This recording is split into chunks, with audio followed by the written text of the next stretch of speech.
Welcome to Ridgecrest Talk. I'm Al Huey, along with my guest, Ron Porter, and my co-host, Robert Eierman.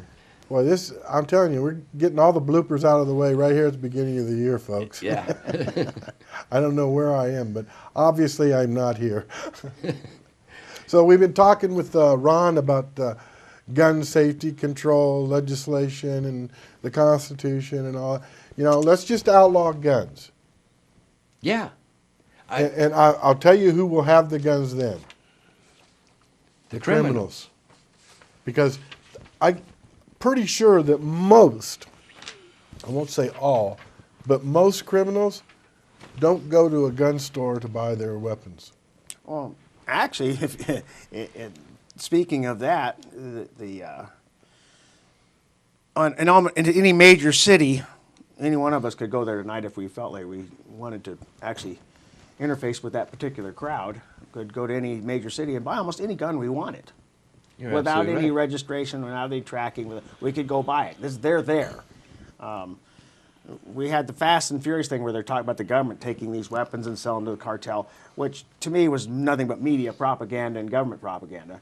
What they didn't show you or tell you about is that there was the drug cartels brought in truckloads of guns. In fact, they captured a whole bunch of them. They had grenade launchers, M2 machine guns, which are 50 caliber machine guns, AK-47s, all illegal weapons. Those were actually being trafficked into this country by the cartel. There was 3 shipping containers that were brought into this country, and they found, I can't remember, it's either one of them got away or 2 of them, and they were both filled with illegal weapons. We're not going to stop this. The black market will always, if you create the hole, the black market will always fill it. It's almost like the government is a participant in it in some way, shape, or form. Because when I was stationed in Vietnam, you could drive downtown Saigon, where I was stationed, this one area, up and down the street, you could buy anything American-made that normally would be in your, what do you call the military stores? The shop stores? Surplus stores? Surplus? No, on base. Oh, the supply warehouses? No, where you could go and shop. Oh, exchange? Exchanges, yeah, Okay. sorry. Again, getting all the bloopers out of the way. But you could go there and buy it, or you could go downtown and get it for however many you wanted. If you were limited to how many cartons of cigarettes you could buy from the exchange, go downtown and buy all you wanted. You mentioned an interesting thing about let's outlaw weapons. Right.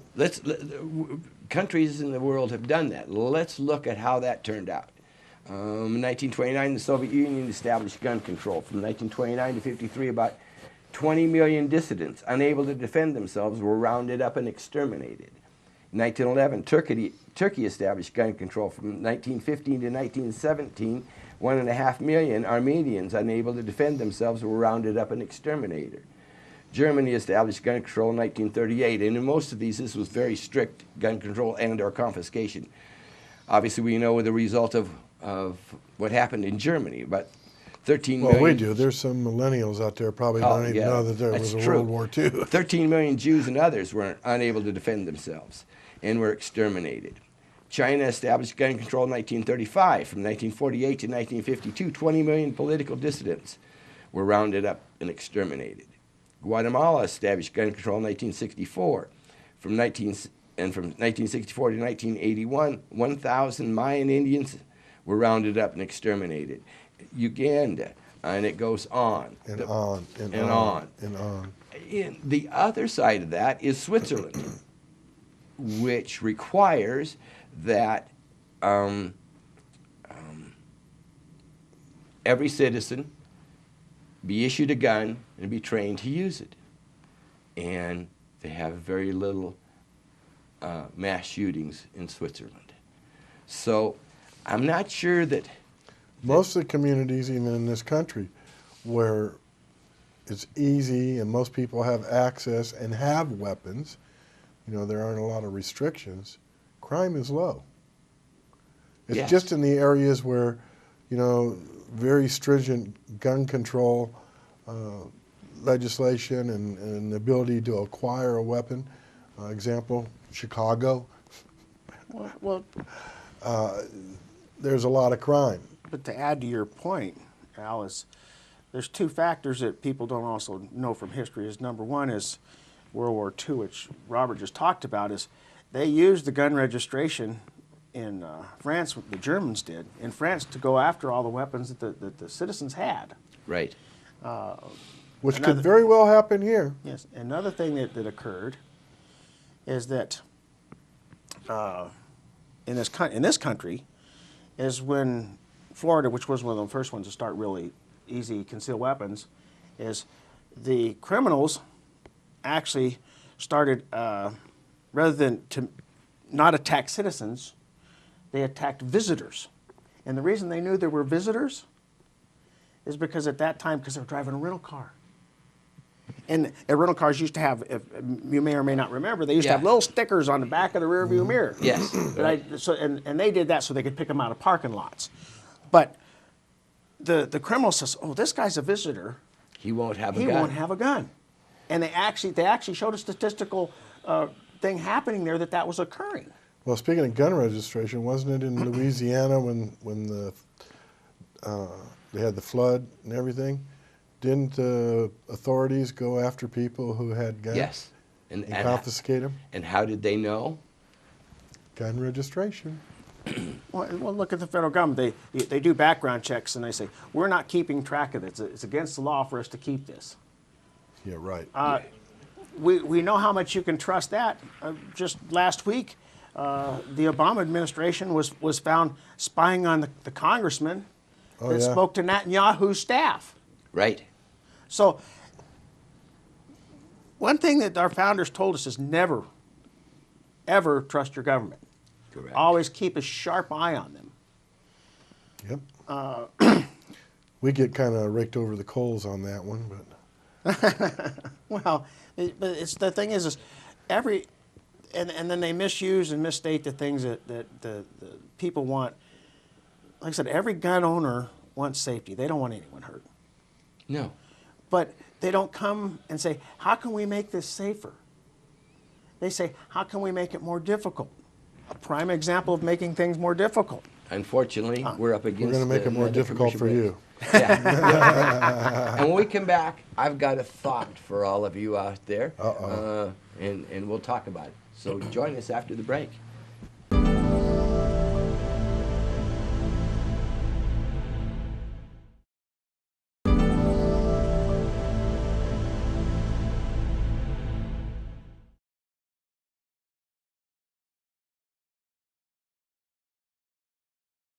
And welcome back to the second segment of Ridgecrest Talk, the Thursday evening edition. I'm Robert Eierman. Well, it might not be the Thursday night. We don't know. Well, yeah, whatever night edition it is, but it's the Robert Eierman and now Huey edition. Yeah, and, there you go. And with our special guest tonight. That'll get edited, I'm sure. Our special guest tonight, Mr. Ron Porter. And before the break, I promised you something to think about, and here it is. Right here in Ridgecrest, we're going to pass a law, and the law is going to be that the east side of town, there will be no guns allowed at all, and we'll confiscate all those that exist now. On the west side, where I live, Me too. there's going to be a law requiring a gun in every residence and a trained person in that residence, trained on that gun. And so my question is this: which side of town do you want to live on? Mm-hmm. East or west? And there may be some shock factor for a few of those out there who are against guns, but I guarantee you that if we took a survey after some degree of thought, that a very high percentage of people would want to live on the west side of town, because the east side of town would be crime inundated. Mm-hmm. So just think about that when, and that's for either side, but especially for those who are anti-gun or pro-gun control. And again, as we mentioned in the closing of the last show, we encourage and invite anybody with opposing views on the gun issue those of you that advocate gun control and abolish the Second Amendment, whatever, get a hold of the station. We'd love to hear from you. And we promise we will not be mean to you. No, because we'll it's talk all about about the the issue. It's not about anything personal, and we will treat you with respect and respect your opinion. And we'll convert you. Yeah. All right. I wanted, Robert made me a thought on basically when I talk about they don't ask what's going to help. California, a few years ago, wrote a law that said that California Department of Justice has to, they wrote a set strict standards, and they have to inspect and approve every firearm that comes into the state to be sold. It has to reach their stamp of approval. That's why I hear California legal. And I says, well, there's no real reason for it except for control. They have these manufacturers already Have to meet federal standard. they do it for liability reasons. They already have to make things safe. There was a standard, and I don't know exactly where it came from. That There are some candidates out there that want to go after the gun manufacturers. That's where all the problem is. well, yeah, I'll talk about that in just a minute. Yeah, right. The other one is, but firearms used to have, they didn't have a firing pin safety block.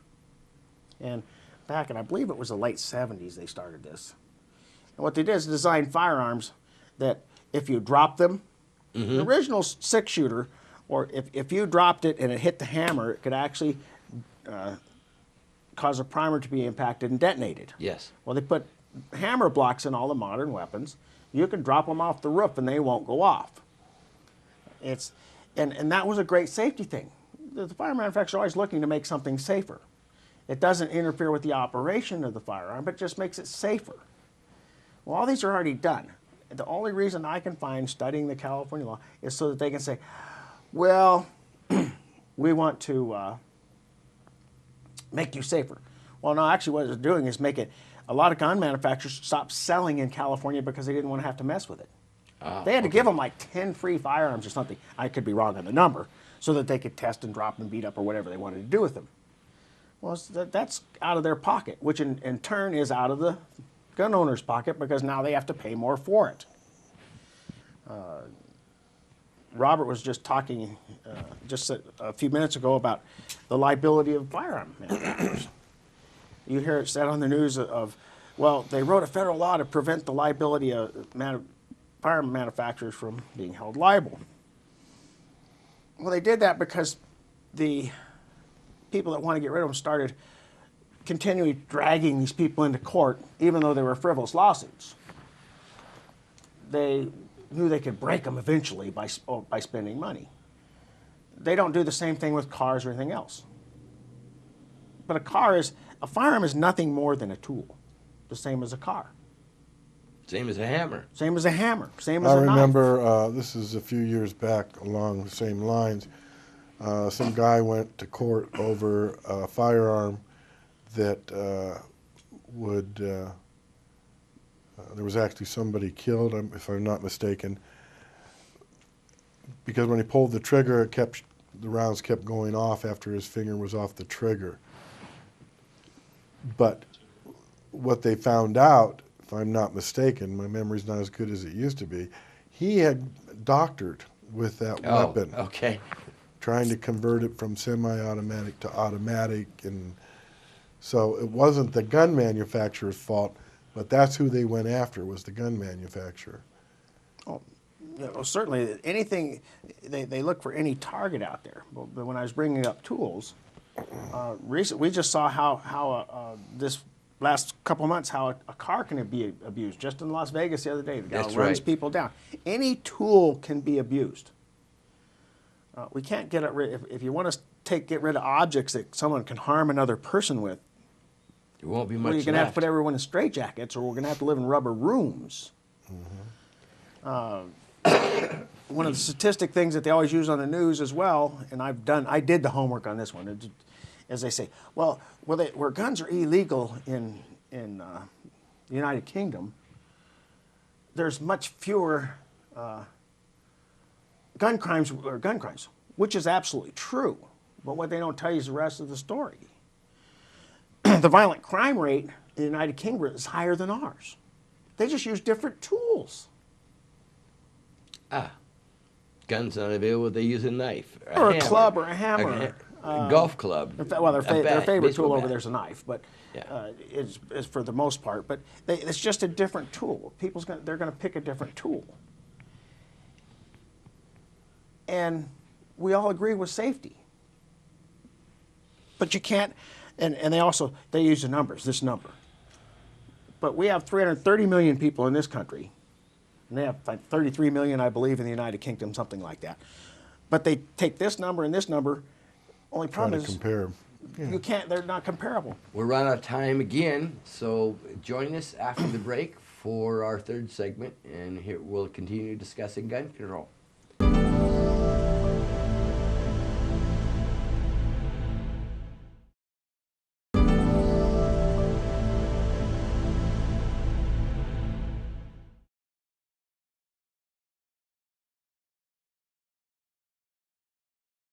Welcome back to Ridgecrest Talk. This is our final segment with our guest tonight, Mr. Ron Porter.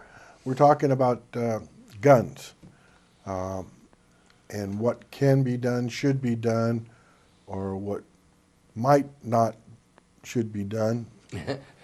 All of those things. And as we mentioned earlier, if you'd like to come in and talk to us about this, obviously all of us here are pro Second Amendment, and having a proper understanding of the intent of the Second Amendment. Again, it says shall not infringe.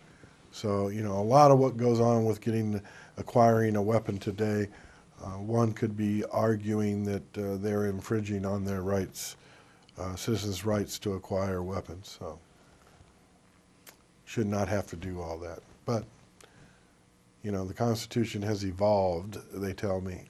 I didn't know that, but... Yes, which I'd love to have a section on sometime as well. Yeah. But you made an interesting point, just at least in my mind when you just brought that up, is that I talk about adding all these costs, which are really a tax on the person buying a gun. Well, I consider those to be unconstitutional on its base, because to me they're the same as a poll tax. They used to control who could vote, and if you look at the history, they went quite extensive. Who could actually vote by charging a tax? Yes. And if they can have a poll tax on guns, if we can tax your freedom of speech, if we can tax your right to have a firearm, if we can tax your right not to be invaded against unlawful searches and seizures, where does it end? I mean, that's a good point. Well, I might talk about something very simple. If I said, okay, everyone in California is going to have to pay $10 this year to vote. This is just an educated guess. I would guess you could, at minimum, stop 20 to 25% of the vote. Yeah. Oh, yeah. At minimum. At minimum. Yes. And I'm only talking $10. And I think that it's not just the people who don't have the $10, it's those people who would refuse to pay the $10. Yeah. So you have both of those. Well, but more than that, not to refuse to pay it, but I mean, you refuse, but under one would be under morals, but the other one says, I'm not giving you $10. Right. I'm just cheap. I'm not going to give it to you. They don't pay attention to my vote anyway. Why am I going to do that? Yeah. If taxation throughout every society in history has been used as a controlling tool, while we all know governments need money to operate, which is fine, but when you take that controlling tool to design or fabricate or create the society you want. But when they distort the Constitution and build a government that's supposed to be this big to a government that's that big, they need more taxes.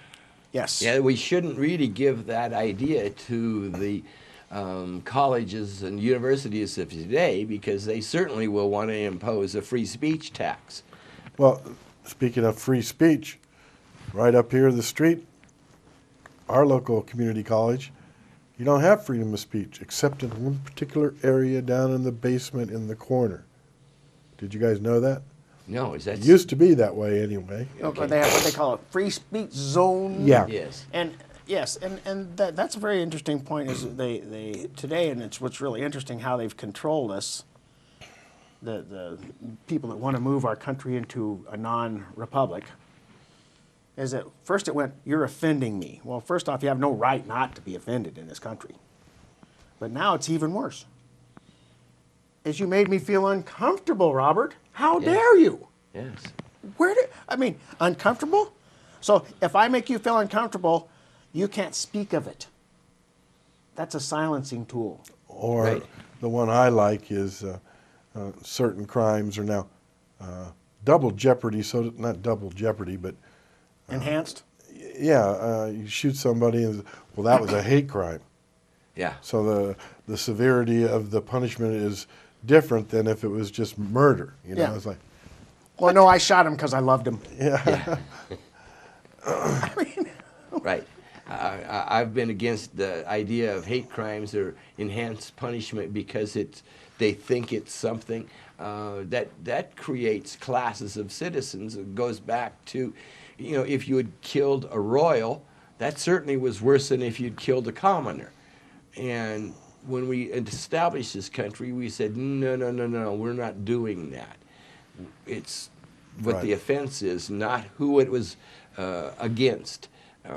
So I've always been terribly disturbed by their use of enhanced Yeah. because of a particular segment of society. Well, but you're absolutely right in that, and it gets even back to what we're talking about gun controls, is we don't want to follow what the Constitution says. We didn't give out titles of nobility, Right. but yet we continue to do it. And people says, no, we don't. And I says, when someone leaves the Secretary of State, they still call him Madam Secretary. Right. Congressman, senator. Well, why do they do this? Because it's a status. And what's a status? Answer it for yourself. yeah. Right. It's the title of nobility. Yes. That's you have to look at what they do to it. They're never direct. They're always indirect. Well, it was always intended for our elected government officials in the early days of our country to go there, serve, and then come back home. Now it's to go there and serve and stay Forever. and serve and stay and get a retirement and then retire when you can no longer see or walk. Yeah. The problem with that today is if we put in term limits, then we'd hand even more power to the lobbyists and the bureaucrats. So somehow we have to incorporate that into our thinking if we wanted to do term limits to have it go back to where it should be, that we don't have career politicians. Right. And speaking of term limits, though, is the reason that congressmen have 2-year terms, when they wrote that provision in, we want the people to be able to throw them out in quick return. Yes. Yep. Right. We don't, if they don't like them, we want them to throw them out. We want them to pick statesmen, someone that you would want to watch your house, someone that you would want. That's the kind of people we want you to send to Congress. Yeah. 10 seconds. Boy, we're out of time again. It always happens. Join us again next time, Ron, thanks. Appreciate it, man. Appreciate it. and we'll have another topic of discussion. Good night, folks.